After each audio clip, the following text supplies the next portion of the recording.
Permission হলো আমরা নিজেরাই জানি না। কিভাবে এত এত ফ্ল্যাট হচ্ছে মৌরিতে, কেউ কোনো সারা নেই, একটা জলের কোনো সিস্টেম নেই। আগুন লাগলো কিভাবে সেটা তো আমরা কি করে জানবো? বক্তব্য একটা, এত ফ্ল্যাট মৌরিত হয়েছে, জলের সিস্টেম নেই। জলের সিস্টেমটা কেন করা হয়নি? ফায়ারও নেই, পঞ্চায়েত কিভাবে এটা পারমিশন দিয়ে? তারাপীঠ মির্জা গালিব স্ট্রিটের পর এবার আগুন হাওড়ার আন্দুলে। ভয়াবহ এই অগ্নিকাণ্ডে একজনের মৃত্যু হয়েছে বলে জানা যাচ্ছে। আজ দুপুর 1:30 নাগাদ হাওড়ার আন্দুলে একটি আবাসনে ভয়াবহ আগুন লাগে, যে আগুনে একজন প্রৌঢ়ার জীবন্ত দগ্ধ হয়ে মৃত্যু হয়েছে বলে খবর পাওয়া যাচ্ছে। 12 থেকে 13 জনকে দমকল কর্মীরা তারা উদ্ধার করেন। প্রায় ঘণ্টাখানেকের দমকলের 5টি ইঞ্জিনের চেষ্টায় আগুন নিয়ন্ত্রণে আনা সম্ভব হয়েছে।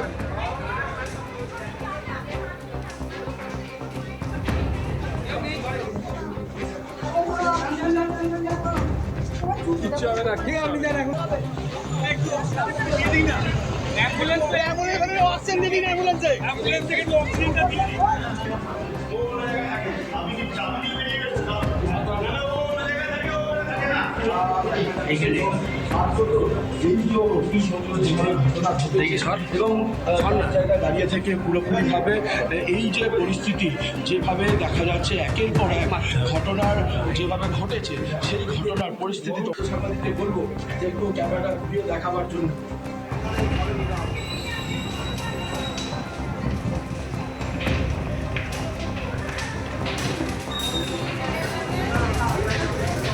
আমি একেবারে সরাসরি ঘটনাস্থলে, অর্থাৎ যে আবাসনে ভয়াবহ আগুন লাগে যাতে একজনের মৃত্যু হয়েছে, আমি সেখানে আপনাদের নিয়ে যাব।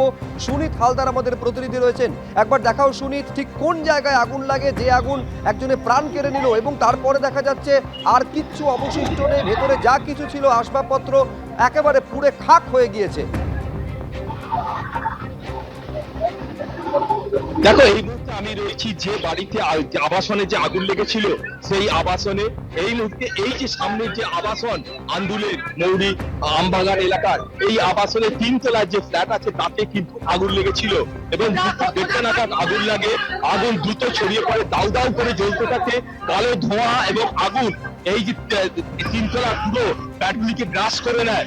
খবর দেওয়া হয় দমকলে, একে একে ঘটনাস্থলে দমকলের 5টা ইঞ্জিন আসে এবং উচ্চপদস্থ দমকল আধিকারিকরা ছুটে আসে, ডোমজুর থানার পুলিশ ছুটে আসে এবং হাওড়া পুলিশের পদস্থ কর্তারাও আসে এবং উদ্ধার কার্য শুরু হয়। এবং এই যে আবাসন, এখানে থেকে যারা আটকে পড়েছিলেন সেই সময় তাদেরকে একে একে উদ্ধার করা হয়। দমকল থেকে জানানো হয়েছে 12 থেকে 13 জন বাসিন্দাকে উদ্ধার করা হয়েছে এবং এইখানে ভেতরে একটা ফ্ল্যাটে যেখানে প্রথম অগ্নিকাণ্ডের ঘটনা ঘটে সেখানে কিন্তু একজন আটকে পড়েন এবং গোপা মুখোপাধ্যায় নামে ওই বৃদ্ধা 65 বয়সে অগ্নি ঝলসে গিয়ে তার মৃত্যু হয়।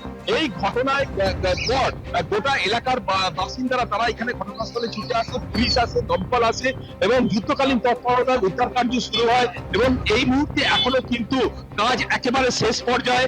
আগুন পুরোপুরি নিভে গেছে, আগুন আর ছড়িয়ে পড়ার সম্ভাবনা নেই বলে দমকল আধিকারিকরা জানিয়েছে এবং আগুন নেভানোর পর দমকল কর্মীরা কাজে ফিরে যাচ্ছে। কি কারণে আগুন লাগলো তা এখনো স্পষ্ট নয়। ডিএফও অর্থাৎ ডিভিশনাল ফায়ার অফিসার রাজা ভট্টাচার্য জানিয়েছেন কি কারণে আগুন লাগলো এটা জানতে ফরেনসিক পরীক্ষা করা হবে, এই জন্য রিকুইজিশন দেওয়া হচ্ছে এবং ফরেনসিক পরীক্ষার পরে কিন্তু জানা যাবে কি কারণে আগুন লাগলো। তবে আগুন যেভাবে দ্রুত ছড়িয়ে পড়ে তাতে কিন্তু একটা আতঙ্ক তৈরি হয়, আতঙ্কের পরিবেশ তৈরি হয়। এই বাড়ির ভেতরে অনেকের অভিযোগ বাসিন্দাদের যে আগুন নির্বাপন বন্দোবস্ত সেগুলো ঠিক মতো ছিল না এবং যতটুকু ছিল সেগুলোও কিন্তু প্রয়োজনে কাজ করেনি এবং যার ফলে কিন্তু এই আগুনে একজনের পুড়ে মৃত্যু হয় এবং একটা যে সিঁড়ি, সেই সিঁড়ির প্রস্থটাও এটাও কিন্তু যেটা 2.5 মিটার থাকার কথা এরকম ছিল না, অর্থাৎ পেছন দিকের এক্সিট পয়েন্টও ঠিক মতো কাজ করেনি এবং সামনের সিঁড়িটা সরু থাকার কারণেই কিন্তু হুড়োহুড়ি করে নেমে আসে এবং একজন কিন্তু ফ্ল্যাটের মধ্যেই থেকে যায় এবং তিনি কিন্তু ঝলসে গিয়ে তার মৃত্যু হয়েছে। একেবারে শুনি, তুমি আমাদের সঙ্গে থাকো। যে ছবি দেখা যাচ্ছে তা অত্যন্ত ভয়াবহ, যেভাবে আগুন লাগে এবং এই আগুনে একেবারে জীবন্ত দগ্ধ হয়ে বছর 65 এক প্রৌঢ়ার মৃত্যু হয়েছে। বাকি যারা ছিলেন তাদের দমকল উদ্ধার করেছে, প্রায় 12 জনকে দমকলের কর্মীরা তারা উদ্ধার করে সুরক্ষিতভাবে নিচে নামিয়ে নিয়ে আসেন।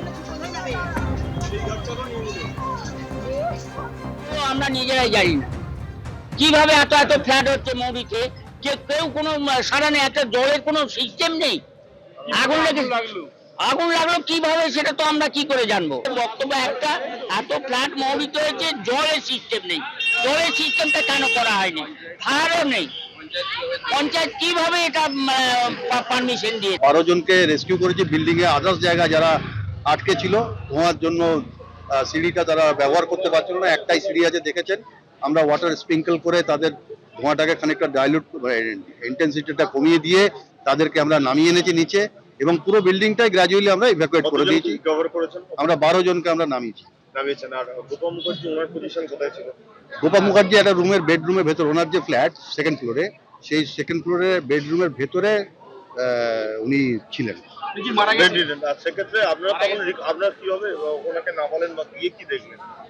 আমাদের যারা টিম ফার্স্ট দেখেছে তারা দেখেছে যে উনি খাটে শুয়ে আছেন, দরজাটা ভেতর থেকে বন্ধ ছিল, দরজাটা আমাদের লোকেরাই ভেঙে ফেলেছে ডোর ব্রেকার দিয়ে, কারণ আগুনটা ওখানেও যাচ্ছিল। তো ওনাকে আনকনসাস স্টেটে আমরা পেয়েছি। এবিপি আনন্দ, এগিয়ে থাকে, এগিয়ে রাখে।